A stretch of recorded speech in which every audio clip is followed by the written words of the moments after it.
Usyk will You quit. teaching the school. Usyk will quit. You're wrong. You're going to get the shock of your life. No, it's better to burn out than fade away. There we go. He is not elite yet. Tell me one elite fighter he's beat. You want to see what the Silk said? Yes. I don't know whether to float or gloat. What size feet is he, Ben?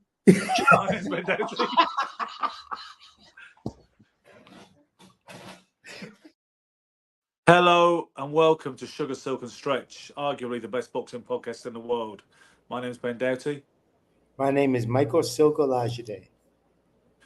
And you know what, Silk, the show is usually dictated by topical things in boxing, but wanted to go off on a little tangent this evening, this afternoon, if you're in NYC, and talk about something else. You know, I thought we'd get into your well-known, dubbed by Dennis Rappaport, the legendary businessman of the fight game, as the Contrarian. You've never been shy in swimming against the stream and questioning boxing logic. So,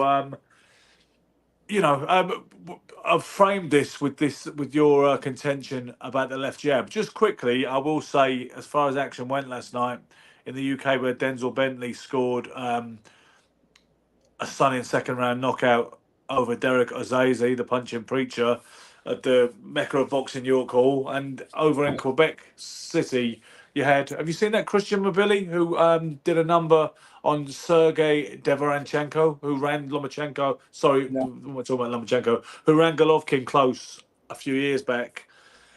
Well, that happened. And also there was I don't know if you remember a heavyweight called Marmadov who lost to Ajit Kabayel on the big Christmas Saudi extravaganza last year.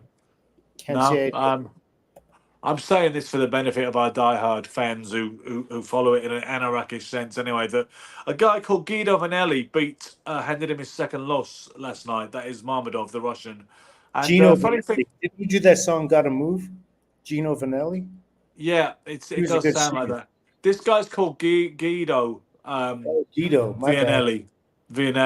And do you know what? I took a fight to the spar with him one time in London back in maybe 3 years ago. There was a fighter called Wadi Camacho, funny enough, and he did steal the kind of macho time thing off Hector Senior. But I took Wadi, who was an ex-cruiserweight, really, who was just staying busy still as a sparring partner. I took him to spar with this Italian fella who looks like he won a big fight last night anyway. So, Silk, that boxing's a very small world, and if you're really in it, then you tend to rub shoulders with people before they amount to any kind of prominence, Mm-hmm.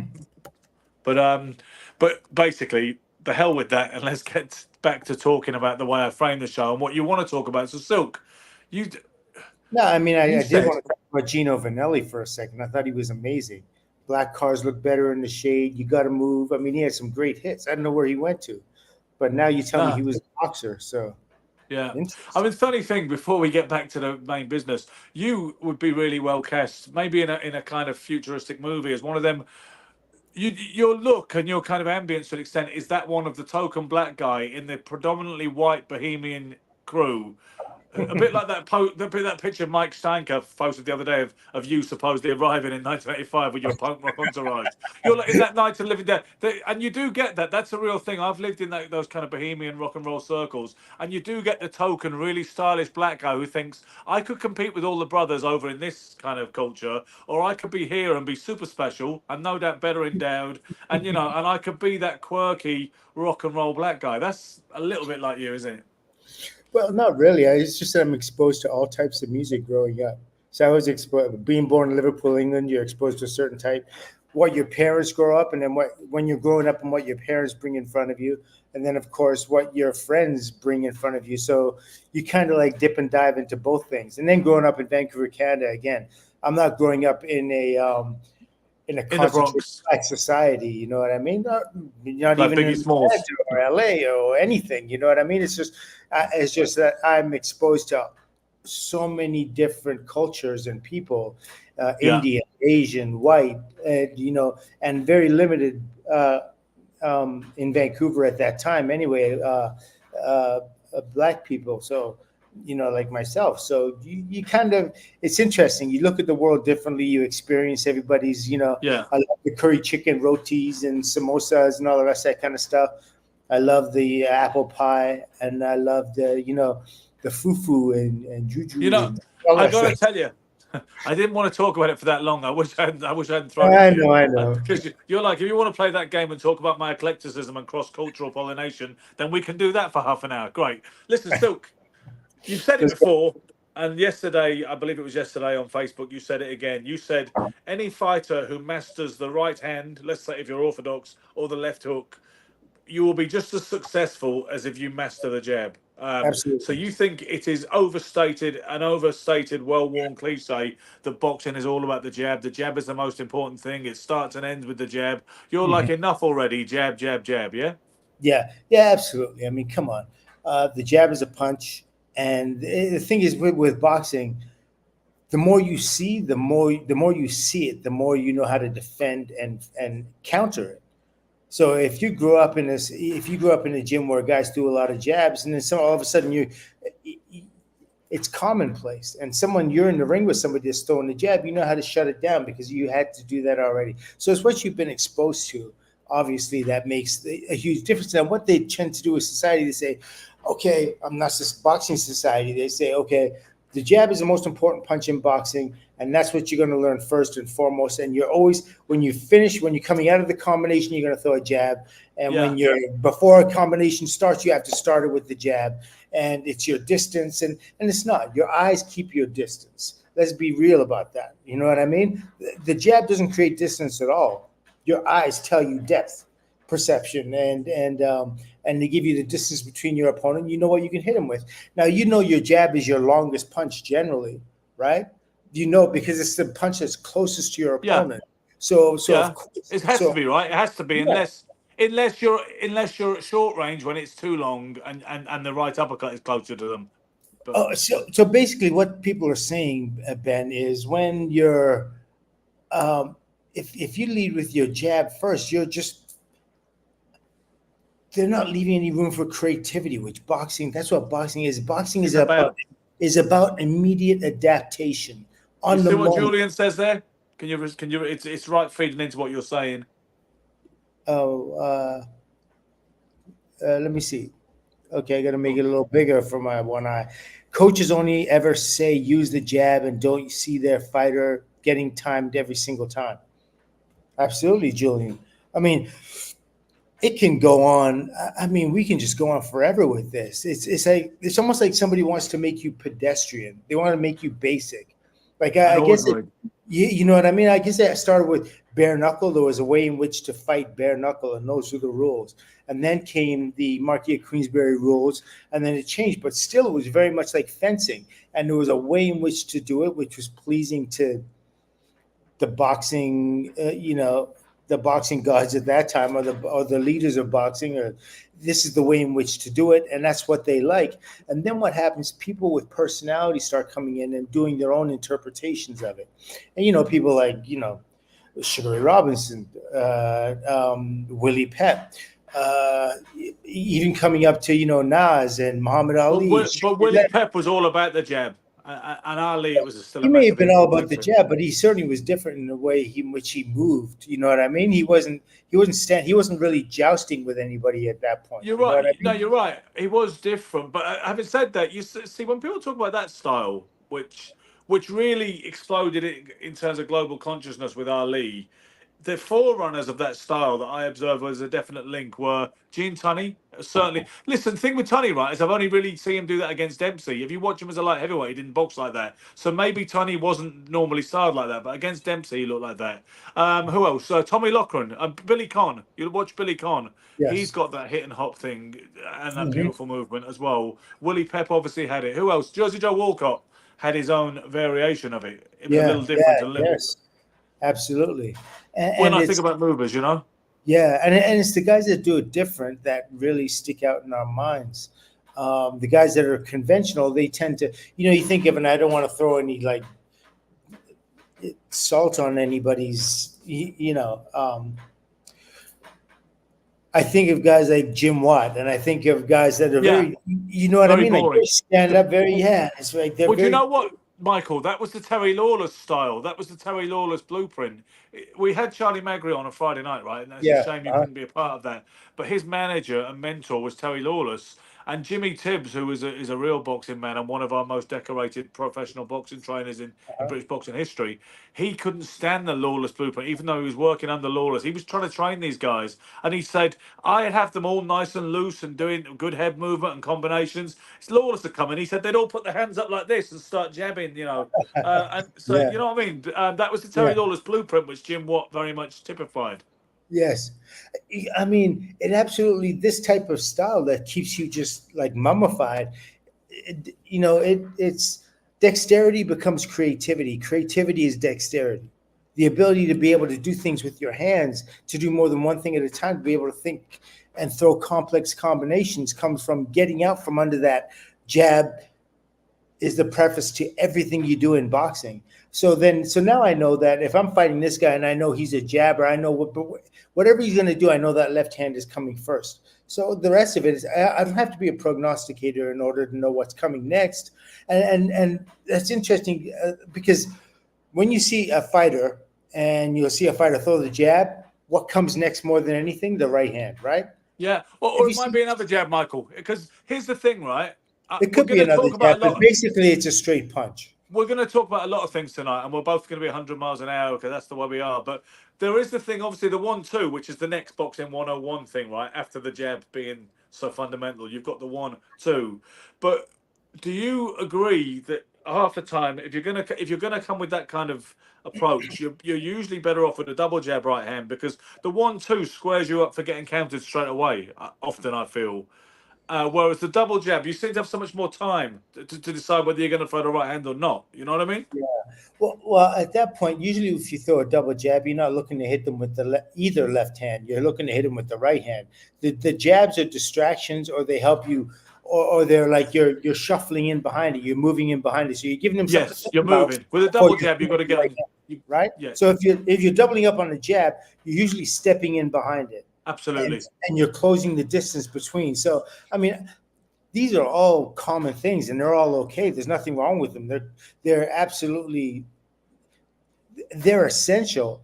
But we're talking about when we're talking about that solo jab, that predictable jab, and whether it's predictable or not, if you throw too many of them or if you throw a lot of them, at one point they do become predictable because there's no variation in what you're doing. And so a person who doesn't know how to get away from the jab is someone who's never trained to get away from a jab and is never trained to counter them. And that's all part of it too, because you go to a gym and you know very well that this guy, everyone says the jab is the most important punch of boxing and everybody uses the jab. So why don't you use that against them? So someone like Canelo can do that. Okay. The higher thinkers, Mayweather does that. Ali did it. You know what I mean? Like everyone who throws it, everyone who's kind of but see, I understand Ali broke plenty of rules, but he was very jab focused as well. That's the anomaly with him. Well, he was a real jabber. But you have to understand that he was also the abnormality of his, if I could say that, of his timing is just so it's not commonplace. It's not coming from the place the conventional jab is coming from. It's not Jim Watt, no. No, it was actually a sound force. But yes, and also it's not turning over and you're not hitting it with the knuckle. Sometimes it's like a backhand. Sometimes it's a you put that whip on it. And plus the fact Ali could figure out if he figured his jab was redundant in a certain assignment, then he would dispense with it. His timing was immaculate. Like his the whole perception, but his timing was incredible, and he'd seen enough punches at that time. He knows when I throw the jab, he's going to do this, so I'll come back with that. He's thinking, 3-4 steps ahead, like a chess player, like a tennis player, somebody really advanced in that way. Yeah. So, I mean, see, I like what you're saying, and I know we've seen numerous examples of special fighters like a Roy Jones who got so good that they could dispense with this typical jab first fundamental approach. But I would still say, I've been coaching children recently for the last couple of weeks, and it is so important to me to instill in them that it all starts with a jab, and that is when you can box, when you can do that. Because everybody, especially when they're little kids, they all want to throw just a big backhand as soon as it starts. When you hold some pads or you show them their footwork. Most of them think they're southpaws when they're not, because they just think the right hand and whatever, right foot. No. And, They actually, and we should go in on that because they actually are southpaws. 100%. 100%. If the majority, could you imagine if they trained Ali? Well, Ali trained himself pretty much anyway. But if Ali came out as a southpaw and not came, so you're going to say you believe the strong hand should be the leading hand? Absolutely, 100%. But you're not left-handed, are you? No, I'm not, and nobody taught me that. Like I was told when if only you'd have had yourself as a coach, the contrarian, coaching the silk. I'd be questioning myself at I would never have made it anywhere. Can you imagine that? Yeah, what a nightmare that would have been. But see, I don't agree, Silk. I definitely think I'm supposed to be orthodox because I'm right-handed. Maybe I've been brainwashed to believe that, but I don't. Yeah, I do believe you have, because like why would they make you lead with your left hand? Well, this is what I tell everybody, right? Punch. Your right hand, you're more dexterous with your right hand. It shortens the learning curve. Like if that's your power hand, it's going to come across here. It's coming across there. You make more of it. Okay, so it's your power hand, right? It's much easier to teach your left hand to be the power hand. If you're right-handed, it's much easier for you to teach your left hand to be the power. Why not go with one that's naturally stronger? Your left hand to be the intelligent hand, because your lead hand is the one that does everything, right? Jab, uppercut, hook, double jabs, as you're saying, triple jabs, all the rest of that. Your learning curve is cut in half completely. Maybe even it's even tripled when you think about your jab. Like if the jab is certainly the most important punch in boxing, as they're saying, if you're throwing your right hand and doing this with your right hand is quick, you're doing it much faster than you're doing it with your left. The person I believe who agreed with you, the Maverick trainer who agreed with you, was Brendan Ingle. I don't agree with it, and I'm not going to abandon my coaching technique. Oh, you have to. I'm going to coach right-handers left foot forward, orthodox. Unless obviously anyone who feels so comfortable the other way, I'm going to let them run with it. But I would not deviate from the logic of saying your strong hand in reverse, because in the end, it's not in reverse. It's not in reverse. It's your strong hand forward. You lead with your strengths. You don't. You know how much longer it takes. You know how much longer it takes if you have you're right-handed, and if you had another right-handed individual, and you said to that individual, listen, I want you to learn to let's say something of dexterity. I want you to play the piano. I want you to do something, I don't know, a little more coordinated on the piano with your right hand, and then do it with your left hand. And there's going to be a difference, right? Because you use your right, or even throw a baseball. You pick up a baseball, you throw it with your right hand, you naturally know how to throw that baseball easier than you do with the left hand. Yeah, you know what? Once again, it is convincing, and I really understand everything you're saying. The dexterity and the ability to use to triple up the jab and throw a hook off of it with your good hand, and it's like who can't drill the left hand anyway and get the power, because you get the extra leverage from this side of the body. Then you're gonna have a really hard lead hook as well. Mm-hmm. I can't say you're wrong, because here's the thing: you might not be, but I'm not so sold on it that I'm going to say to everybody's right-handed, face the other way. You're all southpaws now. You don't do that because you're used to convention. I think it's this comfort with. It's been too long, and also I feel I don't like talking about myself and my own boxing on this show, because I think it's ridiculous when I've got you and Gary as co-hosts. It's just embarrassing. It's your experience. It's embarrassing but with this, I can only talk about myself. For physically doing the stuff. I got a great jab and a good left hook too. I think I hit someone harder with a left hook than I do with a right hand. So where's the logic there? I am right-handed. I wouldn't play guitar with a left hand. So how do we reconcile that? Well, I mean, you reconcile it by simply just believing in what's obvious and what's true. I mean, the science, I don't know if they've really done the science on it, but your body knows. Your body knows what's right. Excuse me. Your body knows what's right. It's done it the right. Like your brain has told you already whether you're right-handed or left-handed, and and everything you do from birth is, when you reach for something, you'll reach with your right hand first. If somebody all of a sudden jumps at you and you've never fought in your life, you're going to turn with your right foot, with your right hand forward, and you're going to lead with your right hand. That's your strongest. That's your smartest. That's your most dexterous hand. why on earth people would go the other way and say, well, listen, it's going to take you a year to get, it's going to take you a year to catch up to what you're doing with your right hand initially. To be able to, you know what I mean? So I understand if you're doing some sort of brain drill. What about being right-footed? And is the back foot more important than the front foot? I don't know. If you're right-handed, you're right-footed, right? And if generally, I'm sure. So yeah, if you're a soccer player and all of a sudden you're, I mean, I'm sure you have to be ambidextrous as well. You know what I mean? Like, you have to be able to do with your left what you do with the right, but you start off with your right, and you sprinters, how they get up out of the block, if they're right-handed, right-sided or left-sided, they do the same thing. You're either coming out the block on your left side or your right side. I don't see what's wrong with making your strongest, smartest, most coordinated side, putting that as the lead, and training your bad hand to be the leader. Unless you were boxing for your brains, for your reflex. We've seen blueprints of successful fighters who did it the way you think it should be done. One is Marvin Hagler with the right-handed southpaw.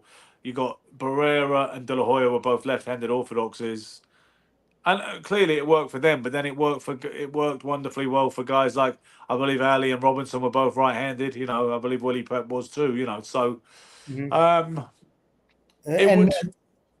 Sorry, I was going to say, and maybe that's what made them. They had a little bit of.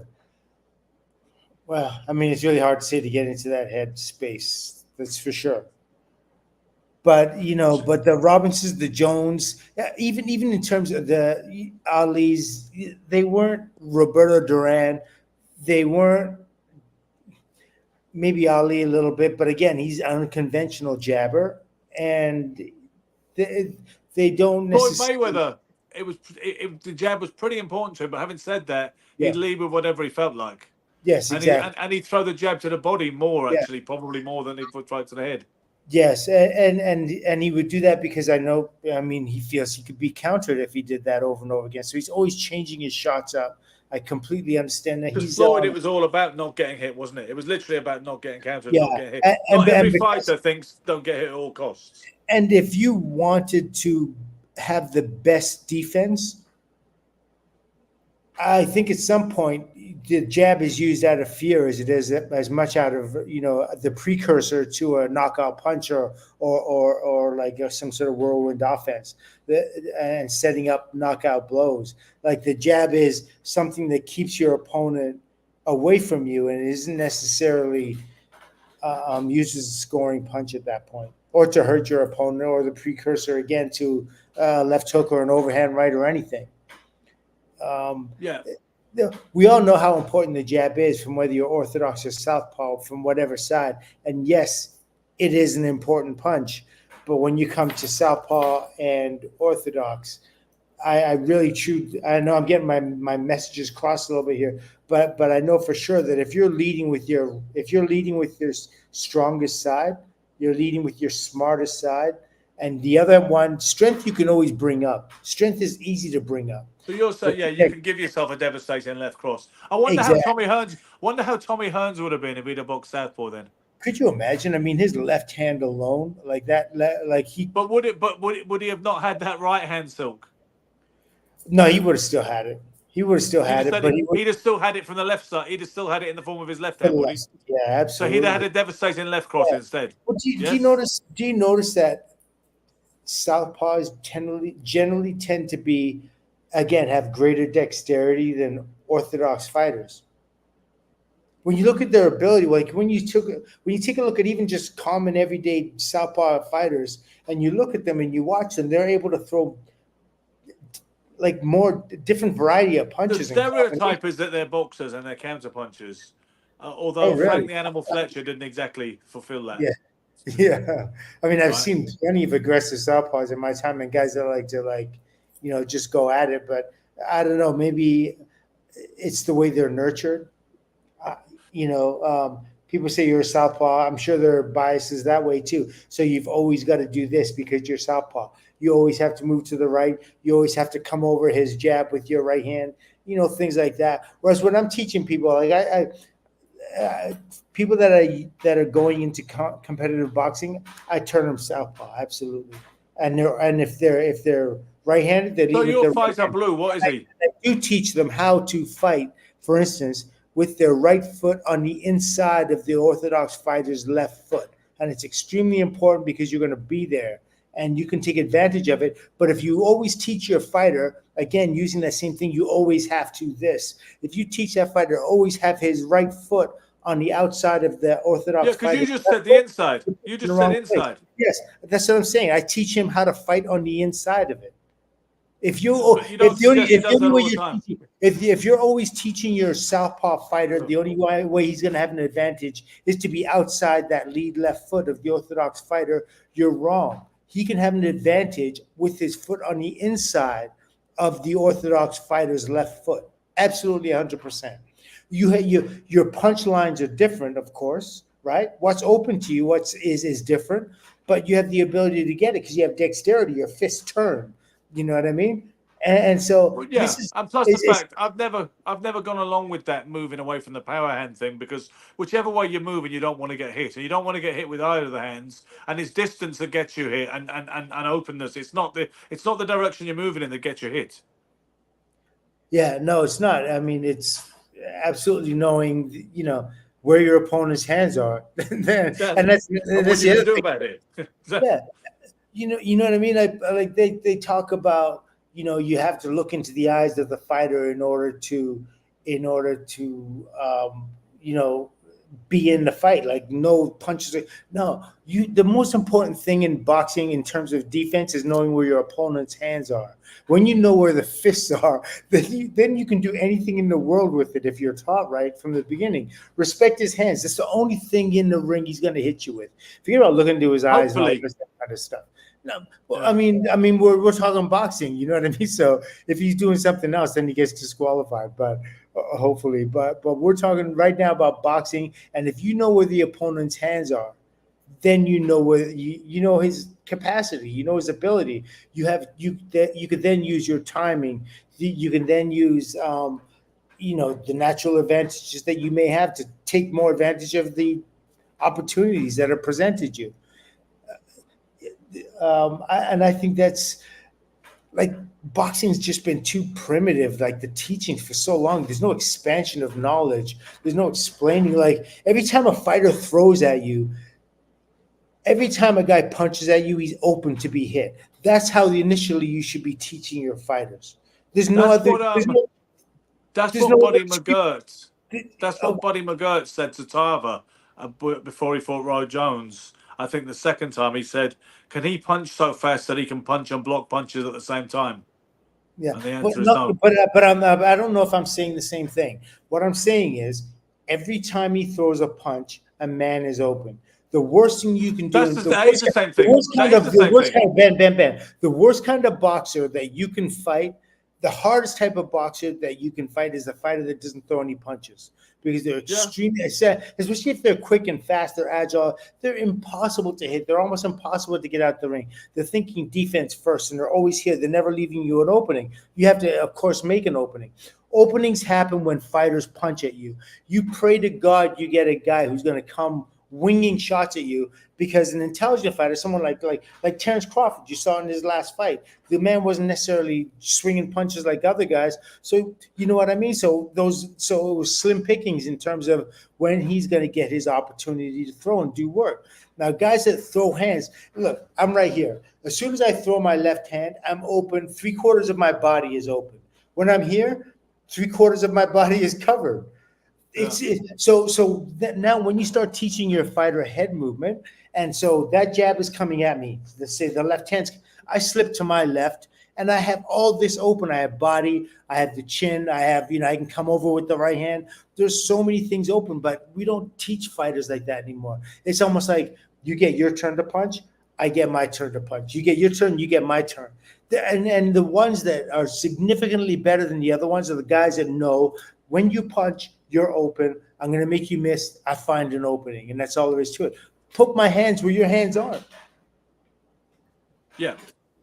And I do agree with you that the jab is the most counterable shot. There are more counters to the jab than there are to any other punch. Yeah. But having said that, I still, like I say, if I'm teaching complete novices, I'm still going to extol the virtues of the jab but and get them you to really spar with should. just the jab alone. You know, I wish I think, could magically show up at one of your teaching classes and say,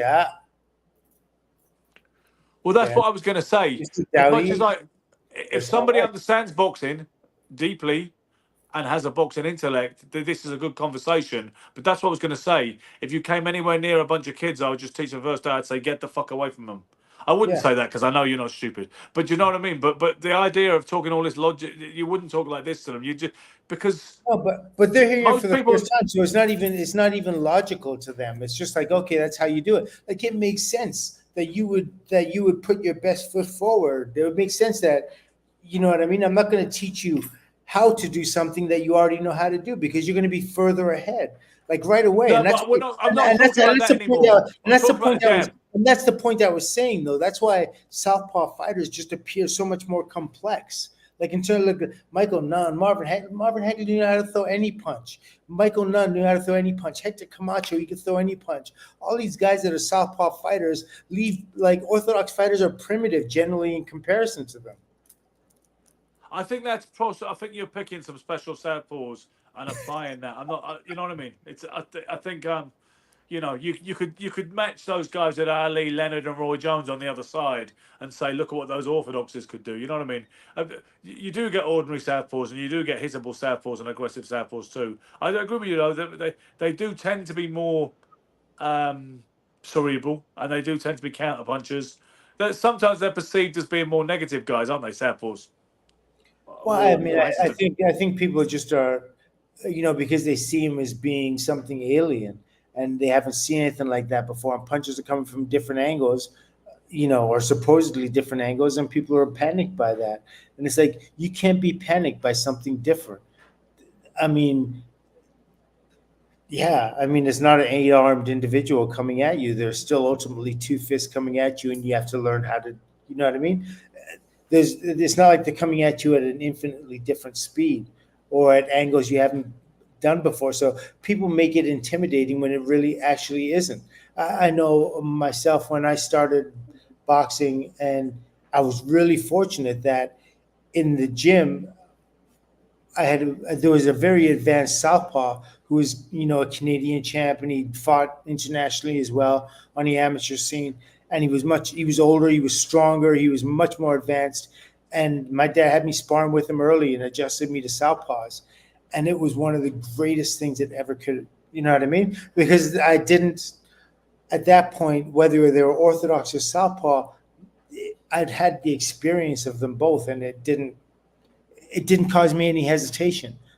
It's what you're exposed to, and a lot of people just aren't exposed to it. So they put like the you know, like it's like southpaws no voodoo or something. It's like, no, they don't. First time I boxed one, it was my 13th amateur fight, and I was about 13, and it was horrible, and I didn't understand what was going on. And for one round, I didn't even know he was a southpaw. I just knew something was badly wrong, and I Yeah. couldn't seem to do anything with him. And then it was the coach who told me he was a southpaw. It seems unbelievable you could go out and box around under the lights and not realise someone was a Yeah. southpaw. But that's how it was back then. Yeah. I knew. And he told me he was a southpaw, and then started telling me what to do. And you can imagine, I'm sure you can imagine the bullet points he gave me. And Yeah. but I remember thinking what a shock it was to begin with, and then obviously when you become more used to them, more accustomed to them, I don't think there's any problem with them. To be honest, latterly I didn't think so. I thought in the end I came to regard it as just another interesting puzzle. You know, there was certain things problems they tended to present generically. Some of them, obviously, it depends how good they were. That was greatly variable, but it became just as enjoyable to box with southpaws as it did orthodoxes at some point. I would say. Yeah. Well, I really love fighting southpaws and boxing with southpaws because I fought them differently than they're used to being, you know, how they're used to being approached, how they're used to being fought. Like I would throw a lead left hook to their body. It was closer to me with my left hook. Yeah, to it's their right there. side. It's right there. It's so much closer to you. When they throw the jab, you pull back and you come over with a left hook. You know, they're just, you know, that right hand lead, you can use that right hand as a jab. Like in the jab thing, you just like barely move that shoulder forward, and you could put a right hand on the point of the chin with your knuckle without overextending yourself, without committing yourself. It's just so much easier. And I know there are a myriad of different ways to get to southpaws, because you take away that magic that everyone naturally assumes southpaws have, like the southpaw curse. You've seen it enough times, you've learned, and you're able to break it down. And I don't know. I just think like the boxing is a much smarter game than people. It's knuckle chess or whatever. You know what I mean? And we should be able to do much more with that. We can play piano, violin, all of us, that kind of stuff. And then people just still come on with like troglodytes and they're throwing just the same old basic crap, fighting the same way. Boxing should always continue to evolve. And part of that, like initially getting back to the initial point we were talking about, is I think when they say the jab being the most important punch in boxing, that they're limiting the boxer. They're limiting the boxer's abilities, his capacity. A little while ago, Julian said the jab is very important, but fighters should be able to learn to operate without it. They should be able to operate without it, as some might demand. He also says, "I love Don Curry's jab. Never lazy. Often he'd jab and really push it hard with his whole body, not just snap. Creative thinking, but tight hands cupped." So why is the jab the most important punch in boxing? I would say, I still think it is because it's the easiest thing to throw. Like you say, you can throw it without committing. You have variations on the jab in the ways which you can use it, which makes it more versatile than any other punch per se. I mean, a right hand, see, the other punches, you can use the jab with different intensities and different intentions for such myriad reasons. With a right hand, it's basically the point is to hit somebody with it hard, really. I mean, I know you can use it as a decoy, and I know some people even touch with their right hand and stuff, but the left hook, you're trying to hit them with it, and the right hand, you're trying to hit them with it. The jab, you can do so many things with your jab. It's an offensive and a defensive weapon. I would say if you can't box, if you give me someone to box and they're only allowed to throw right hands and left hooks, and I'm allowed to have a jab, I don't think that's going to work too well for them. So you get a jab, and they get a right hand and the left hook. One or the other, or both, whatever, but no jab. I don't think it's going to work too good for them. They don't get a jab, but you get a jab, no right hand, left hook. That's it. Nothing. They get a right hand and a left hook. Let's say yes. Okay, so you're telling me that you with just a jab are gonna beat a person with a right hand and a left hook, but no jab. I'll find 6 of them tomorrow for you if you want me to prove it, but you'll probably have an issue with the people I put in the ring. Yeah, I think I would. Yeah. So what do you suggest? Well, I think you're going to find that person with the undeveloped arms that came up to about here. No, but no, absolutely no. That's not true. My thing is, if you can't box just with your jab, then you can't box. Unless you're such a big pressure. But if you can't box without, if you have to preface everything you do with a left hand, you got a problem. You really do have a problem in boxing, because there are times when you hear fighters say it all the time. Oh, I didn't have my timing there. I couldn't time them. I couldn't. That's because, you know why? They couldn't get their timing down because they couldn't hit that guy with the jab, and they're used to being taught everything comes off the jab, so they limited themselves. Their coaches limited them. Whoever taught them how to box limited them. Sometimes you have to come first with the right hand. Sometimes you have to come first with the left hook. Some guys are used to seeing so many jabs. I mean, that's the most common, numerous punch in boxing. So of course they're gonna be used to that. And you're not. I think a guy like Joe Frazier was probably one of the most compelling examples of someone who really didn't use a jab hardly ever. I mean, I did see him jab. Yeah, Roberto Duran too. Sorry, Roberto Duran. Yeah, but I find you more of Duran jabbing than Frazier. Frazier, it was almost like he couldn't do it. You'd almost think at one point, or he'd never heard of it, right? With Duran, you knew he knew what a jab was. You were aware of that. But Frazier and Benny Briscoe as well were those guys who had that constant bobbing and weaving head movement and that really fluent kind of swarming attack. Those guys that's a different style. That's a legitimate style in itself, which almost eschews the jab. I get that. But I think for the most part, it's a flaw if you don't have much of a jab. I mean, What do you think, Larry Holmes? What kind of fighter package do you think he'd have been without his jab? But Larry Holmes had a great jab, but he also had people that didn't know how to take advantage of the jab or block a jab or defend against a jab. It's absolutely like it's insane that a fighter isn't trained to catch the jab, slip the jab, get up, any of those things. It's like it's just you. But you train him to block the right hand and block the left hook, or roll underneath the left hook, or block the left hook to the liver as well. You teach him how to block all, defend all those shots. You to do all that, but no one teaches him how to block the jab and how to defend against the jab. Listen, it just came back to me. I remember when I was fighting Troy Durrell on NBC, and Angelo Dundee was training Troy Durrell, and he was undefeated at 23-0, 20 knockouts, something like that, and I was undefeated at the time as well. And Angelo said in the press conference, he goes, "You know what we're going to do? We're going to out jab Olajide. He thinks that's his weapon. We're going to out jab this guy." And I was like, "You got to be kidding me!" I was like, "This guy's on crack. I don't know what he's thinking, but it's not going to be that." And lo and behold, this man, I'd never been hit with so many jabs.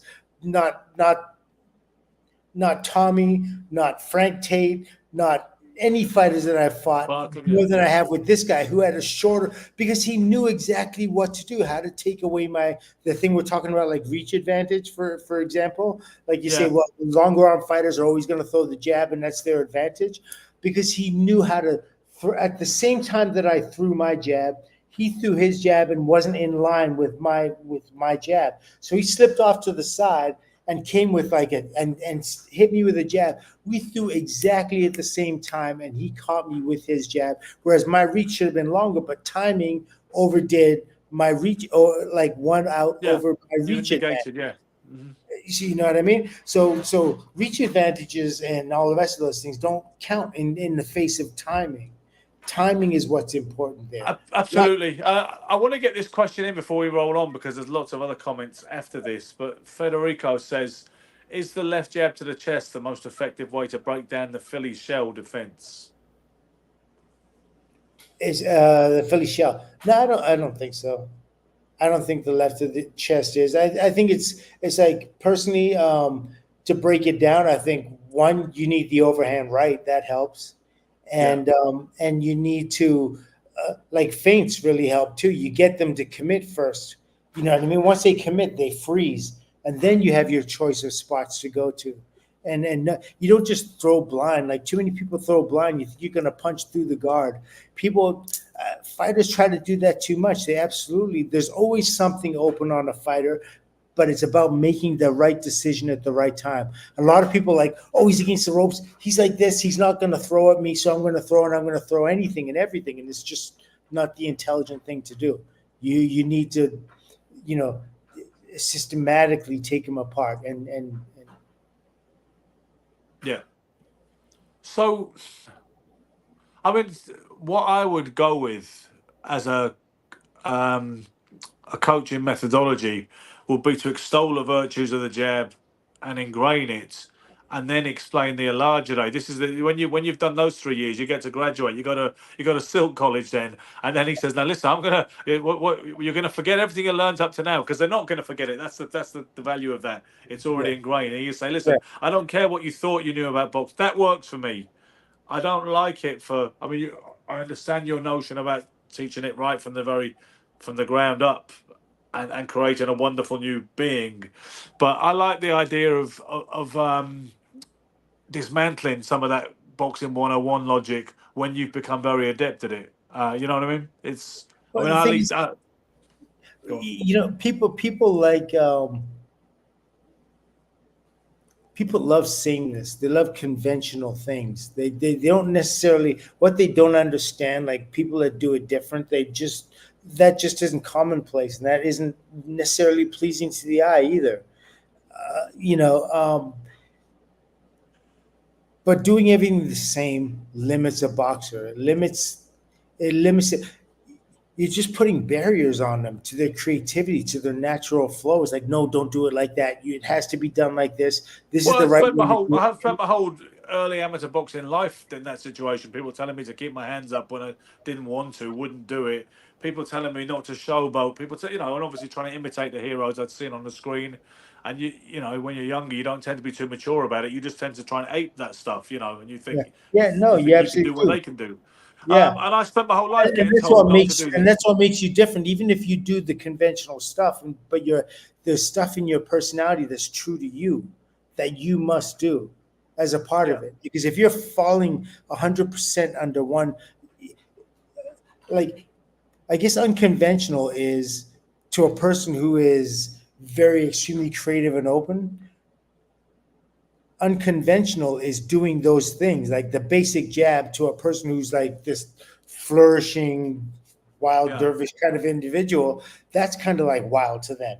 So that has its place, and that can work as well. Yeah, well, which is why somebody like Marco Antonio Barrera kind of diffused Nassim Hamed, because he used a lot of fundamentals and basics, which the other guy didn't have, because the other guy was all gifts and kind of a physical genius anarchy, coupled with monstrous punching power for a featherweight. And people were blinded by that. They let Nassim Hamed take the lead because of what he did. Again, every time you get in there with a fighter like that, they're just this huge conundrum. It's almost like it's hard to prepare for them. So there are basic advantages in that. If you were to put me in the ring, let's say, me, Jim Watt, and Nassim Hamed were the same weight division, same time, all the rest of that kind of stuff. And you got me in the ring. You said, okay, here, go with spar with Watt or fight Watt, and then fight Nassim Hamed. Yeah, I would be like, Jesus Christ, what is this? What is this right here? I'd never, and I would surely think, when I hit this guy, it's over. I'm gonna, no way he's gonna be able to get away from my punches. But his timing, his movement, the way where he's at is just so different, and it's a different beast to handle, and it's it has repercussions, and it is harder. And when you talk about Jim Watt, you singled him out tonight as your blueprint for complete unimaginative orthodoxy, which is fair enough. But the strange anomaly, which I've mentioned before, is the way he beat Howard Davis. And Howard Davis, to me, was just such a wonderful talent. I always say he reminded me of Sugar Ray Leonard without the chin or the punch, but he had the rest of it. And yet Jim Watt handed him a beating, didn't he? In what was only Davis's 13th or 14th professional fight. But that never made sense, really, did it? But I remember seeing that fight. I didn't really know boxing that well at that point, like the intricacies of it. No, it's.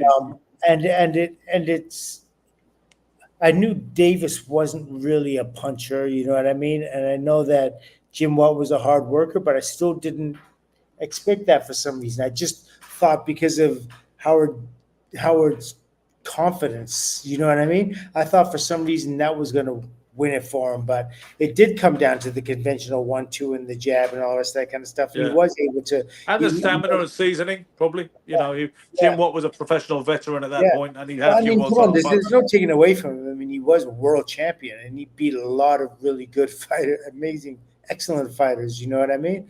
And so I'm not saying. I'm not saying that it to insult Jim Watt. I'm just saying things are coming at you in ways that are obvious. They're not disguised. And if you haven't prepared for them, which maybe Howard Davis also thought, oh, this is going to be that kind of, walk in the park. And I do believe I could beat it, but they forget about things like his heart and his. He was quoted. He was quoted in the press, which annoyed Watt, saying, "You could cut off both my arms, both my legs, stick a cigarette in my mouth, and I'd still beat him." That's what he said. So that does imply he thought it was going to be easier than it was. Then it's turned out to be.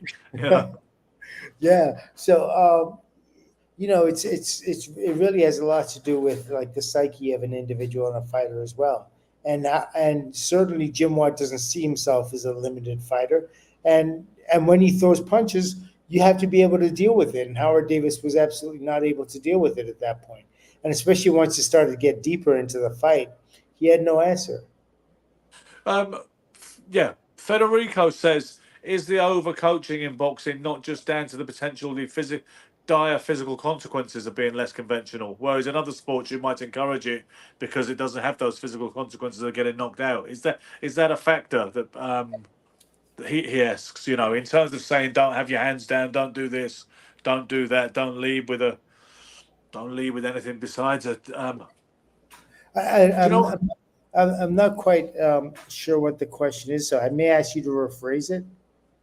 He's basically saying, do you get all that drilled into you? Is it not just a simple case of trying to stamp on creativity and individuality? Is it a concern of the potentially dire consequences of getting knocked out if you do things against the grain, which may be having your hands low or whatever? Well, he's saying, is that a factor in boxing more than other sports? I do think that coaches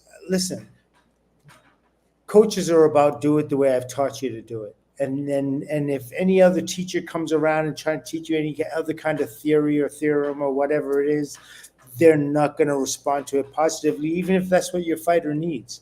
It's fighter, absolutely true. It's very true. I mean? And I had a trainer up in South London once. I was only there as a guest. My dad would take me for sparring when we were on holidays, and this guy said, "Don't throw a left jab to the body." He said, "That's not a thing. That doesn't happen. It doesn't exist," which is obviously wrong.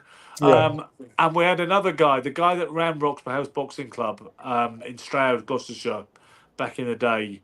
Lovely old fella, but who we recently lost. I think he died like a year or two ago. But anyway, he went on a course, I think, one of these ABA, coaching courses, a bit like the one you went on recently, I think. And he, I think someone told him, you don't throw left uppercuts. He said, so left uppercuts are now banned. So he came back from this course, and we were in the gym the next week, and he was telling us no more left uppercuts. And I was already pretty mouthy and sort of opinionated back then, and I was like, what are you talking about? You can't. And also I've watched so many fights, I was obsessed like a geek of boxing. So I was like, you can't say the left uppercut doesn't exist all of a sudden just because you went on some silly England boxing course. And it was the same weekend. We had this argument in the week, and it was the same weekend that Pat Cowdell fought Azuma Nelson at the National Exhibition Centre. And I don't know if you remember that one, but he knocked him out in the first round with a devastating left uppercut. Yeah. And the trainer was kind of embarrassed, and he said, "Yeah, you'd never normally see that, would you?" I said, "So was that not a left uppercut?" He goes, "Yeah, it was a good one, but that was the exception that proves the rule." He said, so this is what you're up against, as you know, because you've encountered it all your life as well. Yeah, I mean, people generally. I mean, come on. When's the last time you saw a coach teach the overhand right? They don't think it. They think it's an emotion and not. I teach it. I teach it all the time. Not, of course, it should be a punch that's taught, but it's always the straight jab, the straight right, the left hook. But you know what? That's the hardest one to teach. I mean, I teach it to a lot of novices and clients and people who some of them are never going to box or spar. Some of them will, some of them won't.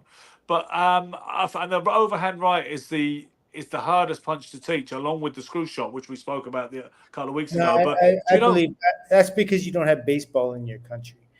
You have cricket. You know what? And so you know what I do when they can't get it. If it's the right time in the States, I sometimes get Tim Witherspoon on FaceTime, and he explains how to throw it to them, which obviously is a bit of a novelty and a bit of a party piece, because if they're old enough to remember to know who he is, it's kind of cool when he says. They could look him up afterwards.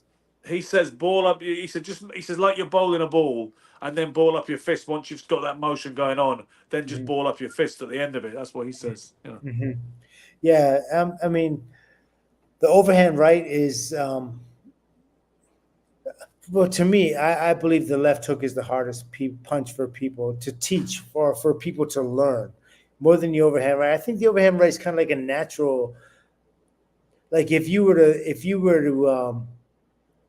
It's a natural throwing motion, actually. Like if you're throwing a baseball, or and we all throw baseballs or balls to our friends, all this that kind of stuff. It has that kind of core motion involved in it. So there's that understanding. but a left hook is absolutely different because there's all sorts of engagements that happen at different joints in the body, along with the turning, Yeah. pronation or supination of your fist and wrist at the same time, and that engaging the core and putting the hip behind it, keeping the hip on it and not like throwing the hip and then throwing the punch kind of thing. There's all sorts of different things that you have to teach people with the hook, and stepping with it and not pivoting with it. Yeah, we go with that exactly. I mean, that's another thing, isn't it? Because Yeah, so many people these days teach that pivot on the front foot with a left hook. yeah, it's And you're ridiculous. like, who the hell came up with that? And Yeah, I really would love to know who came up with that. It's beyond. I don't know how you teach people like that, because you're not teaching them to transfer their weight forward. You're teaching them to keep their weight in that one circle and in the circumference of your twist, and your foot. With your foot pivoting, you're taking the power out of the punch. Just like, no, you step with it and twist. Yes. well, I told you, there's some people in the gym, they're getting people to turn their foot on a left jab and everything, the left hook to the body, and that foot's turning up as well, which loses all your balance. But Yeah. this is what we're dealing with, and there's people who really think they know what they're talking about, what they're teaching. Julian McGowan, he's talking about the ABA Level 1 coaching course, which both he and I would have done at different points in our training career. And he says the outside parry is lethal. Outside parry to a jab to the body. For fuck's sake, is that still taught? What I think you're saying, Julian, if I'm not mistaken, is imagine someone's jabbing you to the body, right, Silk, and the idea is you parry it like this, probably with the right hand. I think he's saying that's a bad idea for various reasons. Go like this, if they're jabbing to your body. Yeah. Yeah. So if your hand's up here and then you're parrying, someone's coming to your body, down, like, I think that's what he's talking about. Okay, so I remember getting jabs to the body. I remember doing that, and I know it's been effective in terms of getting it away. But generally, it's not just like a drop down. It's a curve on it, so it sort of like curves out, and you kind of like you can turn with it. Because to be clear, the outside or inside parry language that they use in ABA coaching courses, the outside parry would be if the jab's coming and you get outside of it, as opposed to inside of it. Like suppose you threw a right hand at me and I blocked it like that. That's an inside parry. Do you understand? Because Oh no, we're messing up, because I don't see that. I see that as a block, not a parry. A parry I see is the punch coming at you and you're riding with it. And you move it, but they talk about inside parries where you knock them away from you, and outside parries where you stay outside of the shot. But it's not easy to. Okay, I mean, I guess I know it's not semantics, but like that, I would consider blocking. So do I, honestly. But if I could get off this tiny square, I could show you what I meant. Catching, yes, catching punches, sure, blocking punches. But when you parry it, but move it out a little wider. Which I don't know why you would do that necessarily, but that's what some of the stuff they teach on these courses for amateur coaches. They do. Yeah, I think I would have to really see it in its true interpretation. Which is why we need to get some videos done in the gym when we're both together, and if Gary could be around, that would be even better. Because that will give us another dimension of these conversations. The thing is, Silk, not many people are having this kind of conversation on a podcast where the whole hour is about technical boxing, starting with the overstatement of the jab and running from there. If we were able to do it, particularly if we had a good cameraman and we were able to do some more physical demonstrations, that could be some interesting content, Yeah, no, absolutely. I mean, I think, boxing's always in, even though it just seems so simple and it's just, it's two hands and it's punch the man in the face, but there are just so many, there are just so many ways to do it, in which to do it. I think that's one of the most beautiful things about boxing, is that you just have this to score with, and your opponent knows you just have that to score with, and he has to defend it. And it really is like a very complex, high-end sport. endeavor. It is, which is so you wouldn't say it was simple then, would you? Because I've described boxing previously as complex, and Yeah, somebody yeah, said to me, "No, it's not, man. It's simple. It's simple." You yeah. say it's complex, right? Well, I absolutely say it's complex. The intent is simple, right? The intent is simple. Punch a man in the face more than he punches you. But and Yeah, that's where I think people are failing. They're like, you know, they don't understand that in its simplicity, there's complexity within the simplicity, and that's where you gain your advantages, basically. yeah. And so like once you make a man miss, you make him pay. Once you like, if a jab comes at me, I block the jab. I have a number of options. I can catch it, slide off, and hit the guy. That's not really taught. I can parry it away Yeah, from him. but some people do teach it, like I say, because otherwise I wouldn't know it. So Brendan Ingle taught it. Brendan Ingle, that video. You remember that video I had with the 11 different ways of defending a jab? The one you Yeah. didn't like was when he went like this. But that Oh was yeah, almost like a conjurer's trick, right? But you remember that video, right? yeah. It's like But when Bugs Bunny hit Yosemite Sam with the two yeah, symbols. yeah, with the two, yeah, exactly that. Yeah. But his last demonstration was of the catch and throw the right hand. You know. Oh yeah. Okay, yeah. So there are just so many things in boxing that nobody like there are.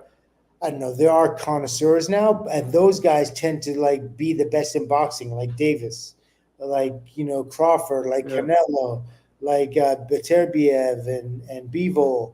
You know what I mean? They Usyk. You know what I mean? Is exactly that fistic skill, that ability, that knowledge of blocking and parrying and all this that kind of stuff that beat Tyson Fury. Tyson Fury is not going to be beaten by anybody with like primitive skill, no matter how hard Yeah. they punch, no matter all the rest of that kind of stuff. But when it comes down to the real intelligent, scientific abilities of boxing that somebody like Usyk has, that somebody like Evander Holyfield or guys like that had, and even Klitschko, it's a different thing. You know You what I think mean? Klitschko had it? Well, yeah, I think yes, he had to have. I mean, he had an extensive amateur career. I don't know when by the time he fought Fury, I think it was a different beast at that time. But I was interested in your opinion of Klitschko because I'm not sure we ever discussed either one of them in any great yeah, length. yeah, Because yeah, I know some people who said they were terrible and jab and grab, and I'm talking about proper yeah. boxing men who've Oh said yeah, that. yeah, But I yeah. They also know some really clued up boxing men who said no. Klitschko was a professor, Vladimir in particular. He was a ring general, and he understood a lot of things that he may not have looked.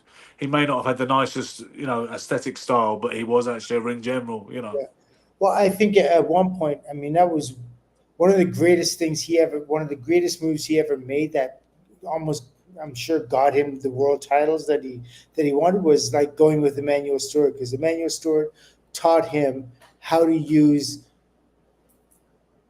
that size as an advantage to squash his opponent's offense.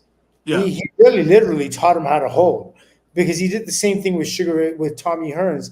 After Tommy was stopped by Sugar, the whole thing was, why didn't Tommy learn how to clinch? He didn't know how to clinch, and that's why he lost the fight. He didn't know how to and tie he it up. seemed not to really get the hang of that until he fought James Kinchin. There you go. So now, after he fought Sugar Ray Leonard, he knew how to clinch a whole lot better than he did Yeah. beforehand. You know what I mean? So he was able to like buy time, clear his head. You know what I mean? He started to take a look at boxing differently. And so Emmanuel takes note of that, says, yes, it really does work. Look what happened. And now all the other fighters that I teach to fight, especially Klitschko, came to him specifically with that problem. Which is why when people will say, "Oh yeah, but you didn't take this guy," I mean, never mind the fact that Manny took a bunch of guys from the grassroots in Detroit. But some people would say, "Oh yeah, but when you get to a certain level, they're giving you fighters who are already made." But that's not quite true, is it? Because Yeah, it's Lennox not. Lewis and Vladimir Klitschko both had Yes. their most perfect spells of their career, vastly Yeah. improved under a Manny Stewart, Yes. and that is the ability. And it's not just about being able to take a novice and teach him how to fight. It's about being able to take a guy who's already a world champion, already world class, and say, "I'll make you 2 times at least what you were before." the nuances that he's teaching him, how to push off, how to turn a man, how to, conduct him with your hands, how to shut his offense down, what to expect after he's thrown a certain punch. All those kinds of things are like, Emmanuel obviously was a wizard when it came to that kind of stuff. Yeah, and I think De La Hoya said as well when he got with Emmanuel Stewart, I think the guy was called David Cote or something like that, but he said Manny knew straight away how you would take him out early, rather he was going to do a certain thing, and Manny said, no, you've got to go after him, go and get him, you'll finish him inside 3 rounds, I promise you. And it turns out that he did. So he said that Manny Stewart really knew about game plans and how to go about beating a guy, Yeah, and I'm sure he also gave his fighters a certain confidence. You know what I mean? Yeah. Because he is so highly respected, and if he's saying things to you and you're pleasing him, like you've accomplished the things he wants you to accomplish, that right away gives you a certain level of security that you're not going to find anywhere else. You'd have to beat somebody first in order to get it. So, I mean, like, by being pleasing to Emmanuel's eye, you're more confident as an individual. And once you have more confidence, you have more ability. They work hand in hand. They feed off each other, yeah, for sure. Yeah. But so ultimately, I mean, I remember seeing Klitschko against Lehman Brewster. And the biggest thing missing on that was like the inability to hold on. Like he literally couldn't physically clinch a kid. He didn't know what to do. It hadn't been something he'd been taught. I mean, he was pretty much still Klitschko. Like he had that very amateur style, straight up. He had that you know what I mean, playing straight down the line and using his physical advantages over an individual. But after that knockout, I think that was the one that turned it around, wasn't it? Because he had already been stopped by Corey. Was it Corey Sanders? Corey Sanders, yeah. And he had absolutely no survival instincts in that whatsoever. Yeah. They weren't natural. And he almost taught these guys natural survival skills that should just be a part of your fight game anyway. Yeah, you'd think it was somewhat instinctive, wouldn't you? But they spoke about, there was various fighters, I remember they spoke about not having those kind of basic survival skills and knowing how to hold on and tie a guy up. Frank Bruno was one, Klitschko was another, and Hearns was another. Just look, I mean, you think it was obvious, wouldn't you? Because I remember Billy Graham saying in an interview years ago with some magazine that he says a lot of the time when you get buzzed, a lot of amateur coaches will tell you to get on your toes and use your jab. And he said that's the worst thing you could do. What you need to do is grab hold of him and take him for a walk, But you know what? Somebody mentioned this a while back. Billy Joe Saunders got buzzed when he boxed for the WBO vacant title at 168 at a football ground in Hertfordshire back in 2019, I think it was. He got buzzed by this German southpaw called Shefat Asufi, and he went on his bike, and it seemed to work for him. He was obviously hurt, and he just started moving and stayed out of trouble. So mostly I agree with Billy Graham, but once again, there's part of understanding boxing to the fullest is to be aware of as many examples as possible, right? And I have seen someone get on their bike and successfully negotiate that kind of half dream room. Yeah, no, it's they're non-conscious movements. When you get hurt, it really speaks to the character of an individual. When you're buzzed and you're able to operate through it, because it's so easy to hit the panic button and for it to be so much more than what it is. You know what I mean? And there's just so much more to it than that. I don't mind fighters when they're hurt, when they hold when they're hurt. I'm absolutely cool with that. I agree with it 100%. But anytime you're holding before then, I think fighters should be sued for that. Well, it's funny because the other day when you were I really liked your post about the amateur trainers getting edged out by the money men who try to convince them that they're suddenly redundant and they're not up for this more in a heightened assignment of professional boxing. And you said that's most of the time it's a con game, designed to get them away from the trainer that built them. And what you said as far as professional boxing goes and the transition from amateur boxing, you said the fights are longer and you're allowed to hold, and that's it. Yeah, that really is the difference. I don't see any other significant difference between the two. Except for there's money involved. You know what I mean? What was Scully saying? Because Scully, I didn't read his full comment, but I saw Scully had replied to you and said there definitely is a difference in the pro style. Did that conversation continue? Yeah, it didn't really continue. He stated what he had to say, but listen, amateur fighters aren't generally physically in their prime yet. So there's a lot of things that are gonna happen in terms of experience and even their physicality that's gonna change by the time they get to be a mature professional fighter. So there's exceptions all the way around. It's not a big deal. Some guys, they just, I don't know, they flourish differently. They operate differently depending on the experiences they had. I don't really see Scully's point being relevant in terms of that. Like, no professional fight. Like, we're in evolution once we start from beginning to end. You know what I mean? It's like evolution even to devolution. You know what I mean? And so, a fighter between a certain age, no matter when they start, and it's all new to them, they're gaining knowledge and they're gaining abilities. And then they'll hit that point where they're tired of it, or they're distracted, or they just physically can't keep up anymore, and they'll be on the downside of it. Scully's statement was along the lines of he doesn't think. I wish I could pull it up, man. What was it? We'll look for it later. Okay, I'll look for it later. But anyway, amateur. What do we have here? Sash says the other difference between amateur boxing is that a hard shot is usually resulting in an 8 count. That happens quite a lot. Yeah. Yeah. In fact, it doesn't even take much of a hard shot in the amateurs. If your head snaps back, you're getting an 8 count. You know what I mean? So that's from a jab or a right hand. Yeah. I mean, that seemed to happen later in the era with amateur boxing as well. I remember you could take quite big shots in the 80s and they didn't really mind. Oh, in the 80s, absolutely, yeah. But it's different now. When I came back to the amateurs, I remember getting accounts and being highly offended at first. I imagined myself as Marvin Hagler after that one rolled and knockdown. That was the kind of piquancy and distaste that I was trying to exhibit. But I love what Caravaggio. Can you read that? I love what Caravaggio has to say. Maybe the first 4 words. This is to agree with the silk. Yeah, exactly. Is that the bit you like? It's not like you grow an extra arm when you go pro. With that being said, I think the mentality is different. I think he's right about that. Yes, I think the mentality is. It needs to be different if it wasn't already. Let's say.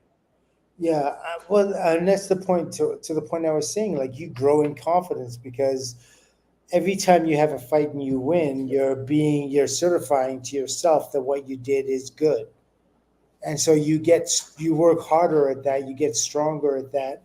Or whatever. If you hit him with a left hook and you dropped him, so you're going to keep going back to that left hook. You're going to dance with who brought you to the party kind of thing. Yeah. And it's your coach's job to reinforce. It's a coach's job to create a cache of weapons, and you have to be able to. Then you can pull out those weapons at any point in time and use them in a fight. You don't just take a fighter's strong point and keep working that strong point, and even try to get him to disguise that strong. Like, what's strong is strong. Well, yes, that's interesting, because do you remember we had Donnie Lalonde on, and he said that Teddy Atlas was all about trying because of his ego. Argued Donnie, Teddy Atlas was all about trying to develop his left hand and get him to use the left hand. And Tommy Gallagher is supposed to have said, "Listen, I don't care if you stick the left hand up your ass. You're going to knock everybody out with the right hand anyway." So I guess he was more Tommy Gallagher more conforming. Teddy Atlas more conforming to your view of trying to develop the weak side of the fighter.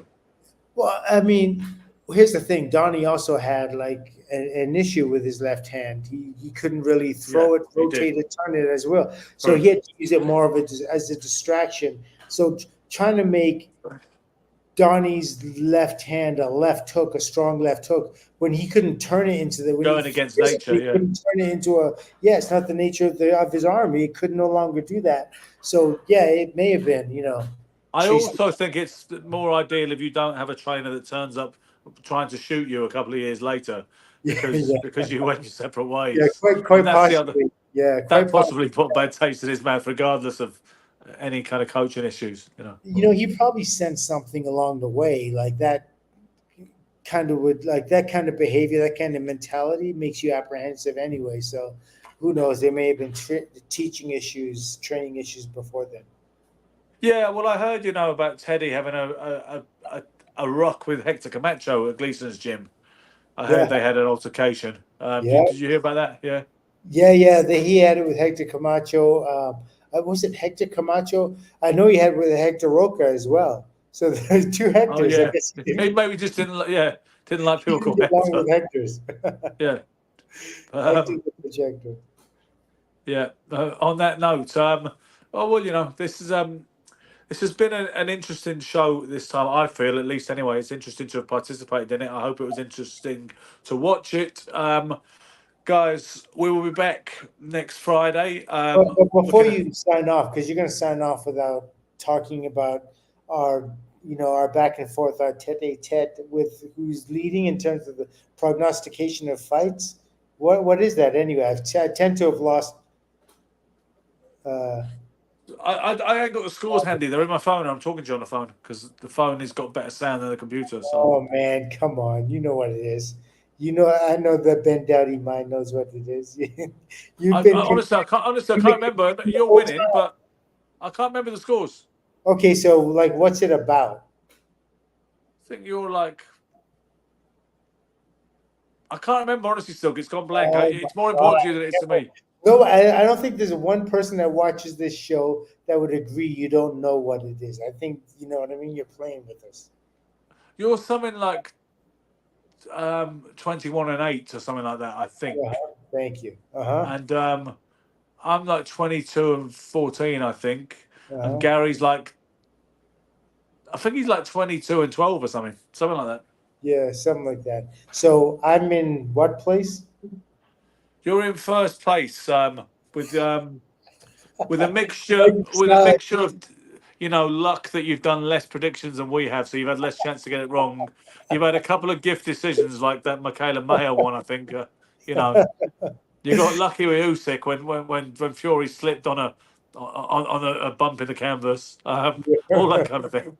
Okay, so I am. Do you think Gary will get pissed off because that intro we've got before before the show starts? Yeah. It's kind of keeping it alive. Him really heavily going in on Fury, saying you're going to get the shock of your life. Fury's going to embarrass Usyk. He probably doesn't like the fact that's become part of the intro reel, does he? You know what should have been part of the reel.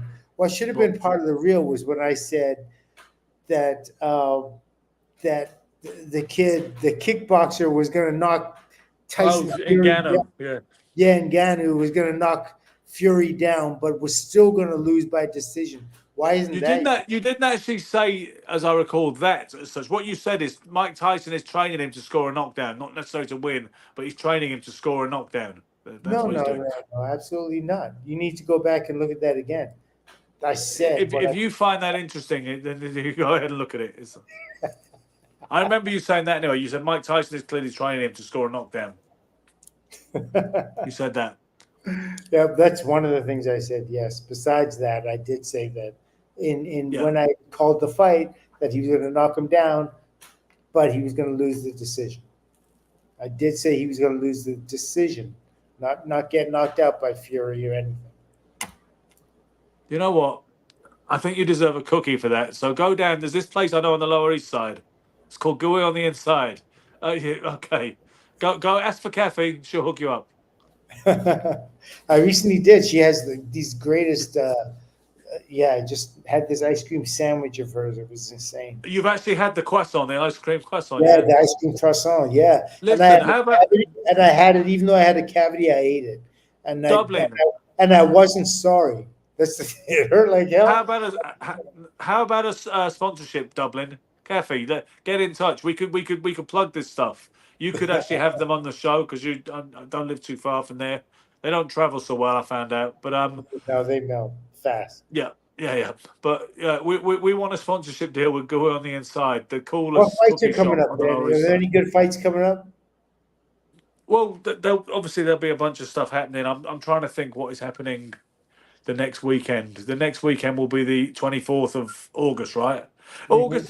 Traditionally August is a quieter month sometimes compared to, if there is one month where you got less big shows, it's August. And we never really analyzed Crawford's fight either, and what happened there. That would have been interesting, but well, we did speak about it a whole lot. Actually, with Gary on the show when I was away in Cornwall, we did a show called Crawford Can Forget About Canelo. Oh, okay. We did analyze it. So in depth in the things that happened, but we gave it quite a lot. If you're in New York, yes, try it. You were going to say, Ben? I was going to say I think we did cover it quite in depth. To be honest with you, we really did, and then we spoke about that Chisora thing where Gary was saying basically he was dead on his ass, and then better not say it. Exactly. Yeah, that was. But and we spoke. You're going to get a lawsuit. You're going to get a lawsuit. To be honest, it felt like that whole last few weeks, that even that period was dominated by Iman Khalif, the controversial Algerian female welterweight. It felt like she dominated that period because it was the Olympic weeks, She's suing people now. She's suing Elon Musk and J.K. Rowling for cyberbullying and harassment. I didn't know J.K. Rowling. Wow, I didn't know she said anything. She's a fan of boxing. Like, what's up there? Or she's just not Rowling. She's just J.K. not. She's been at the centre of identity politics rows recently. I think she got cancelled, whatever that means in context of J.K. Rowling, that she's supposed to have been cancelled or vilified because she said something that was, I don't know, transphobic or whatever. I don't know. Not that Iman Khalif is not trans. That's the crux of the issue. Yeah. And she had a makeover recently as well, and she looks kind of feminine in it. It might shock you and amaze you to think. Wait, you'd fancy that? I might take her on a date just to piss everybody off. All the gammons. I'm really proud of myself that you understood me when I said you'd fancy that. Yeah. It goes back to my hood back in the day. Yeah. That's what we used to say. But should we try and escape from this particular episode with a slick close? Let's do it.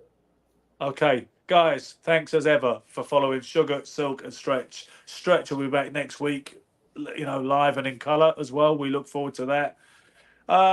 Keep subscribing, keep liking, keep listening. We'll do right by you. It makes sense. The only one in colour.